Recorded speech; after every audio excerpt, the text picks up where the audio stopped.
21 কোটি পারিশ্রমিক পেয়েও নিরাপত্তারক্ষী রাখতে পারে না। সাইফ আলী খানের উপর হামলার ঘটনা নিয়ে এখনও মুম্বাইয়ের ত্রাস কিন্তু মেটেনি।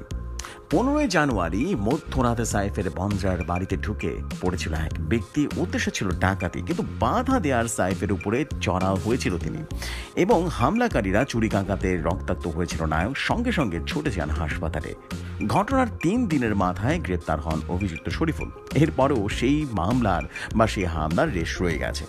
সাইফ আলীর উপরে হামলার ঘটনার জন্য কারিনা কাপুরকে এক হাত নিলেন পরিচালক আকাশদীপ সাবির এবং স্ত্রী শিবা। কারিনাকে নিয়ে তাদের কটাক্ষ, কোটি কোটি টাকা পারিশ্রমিক নিয়েও নিজের বাড়ি কিভাবে নিরাপত্তা রক্ষী অথবা গাড়ির চালক রাখতে পারেনি।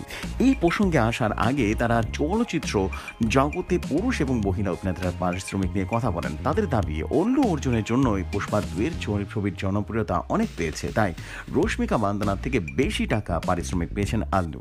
এরপরেই আকাশদীপ এবং তার স্ত্রী কারিনাকে কটাক্ষ করেন। আকাশদীপ খোঁজা দিয়ে বলেন, নারী পুরুষের পারিশ্রমিকের অসমতার জন্য 21 কোটি টাকা পারিশ্রমিক পেয়েও নিজের বাড়ির বাইরে একজন নিরাপত্তা রক্ষী রীতিমতো রাখতে পারেনি কারিনা। তাদের 100 কোটি টাকা দিলেও তবে রাতের জন্য একজন নিরাপত্তা রক্ষী আর সবসময়ের একজন গাড়ি চালক রাখতে পারবেন। হামলার রাতে অটোতে চড়ে হাসপাতালে গিয়েছিলেন সাইফ। এই প্রসঙ্গে হেসে ওঠেন আকাশদীপ।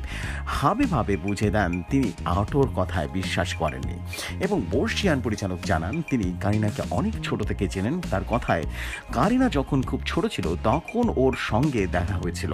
কারিশমার প্রথম ছবি সাহারা পরিচালনা করেছিলাম, সেই সময় কারিনা একেবারেই শিশু ছিল।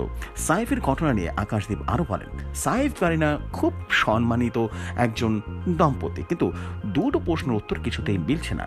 ঘরের বাইরে কেন কোনো সিসিটিভি ক্যামেরা ছিল না? আকাশদীপের দ্বিতীয় প্রশ্ন, মুম্বাইয়ের বেশিরভাগ বাড়িতে কর্মীদের থাকার জায়গা কেন থাকে না? এমনই সব নিত্য নতুন ভাইরাল নিউজ পেতে আমাদের রেডিও শহরের সাথেই থাকুন।